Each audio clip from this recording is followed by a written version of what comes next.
Day 16 of our 100 movie bucket list challenge, and it's 1984's Ghostbusters. Directed by the late Ivan Reitman, it stars Bill Murray, Dan Aykroyd, and the late Harold Ramis as a group of friends who set up a business investigating the paranormal in New York City. The 80s is an era of cinema I love, and Ghostbusters has that vibe all over it. I'm always struck by how much it reminds me of other things, everything from Star Wars itself, complete with Palpatine Force Lightning, to Indiana Jones, Jaws, and even Doctor Who. Especially with the opening. It's like a Doctor Who cold open, just wackier than Doctor Who sometimes is. But while the movie does remind me of other things, I don't think it's like them, and tonally, compared to the films we've watched in this challenge so far, I think Ghostbusters is kind of distinct. It is first and foremost a comedy, and the vibe is so deeply unserious, which is part of the charm. The talk of apocalyptic events is presented so comically, there's almost an element of the characters pretending they're playing pretend, and that they're kids at heart, but the threats they face are definitely not pretend. Though I like to think there's an alternate universe somewhere where this is a horror movie, even the age-old horror movie idea of possession is played for comedy. Sigourney Weaver's Dana is a victim of possession, and when Murray's Peter Venkman sees it, he is so unfazed on the face of it. The film is goofy as hell, and that is of course by design. Much of that stems from Murray himself. Most of the quips and sarcasm come from him, and he has many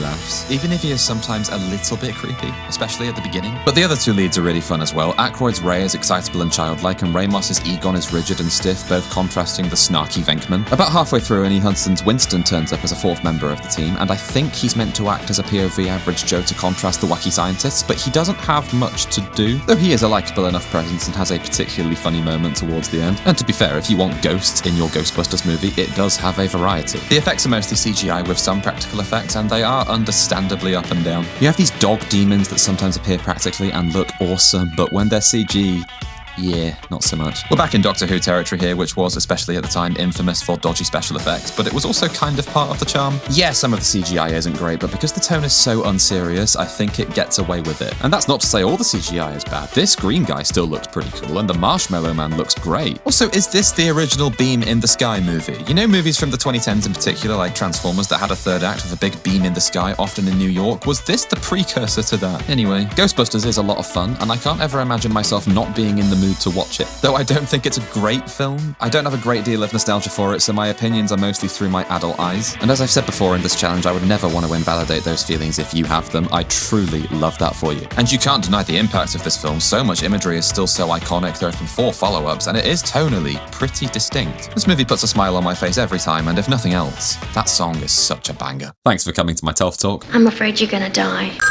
I'll get it.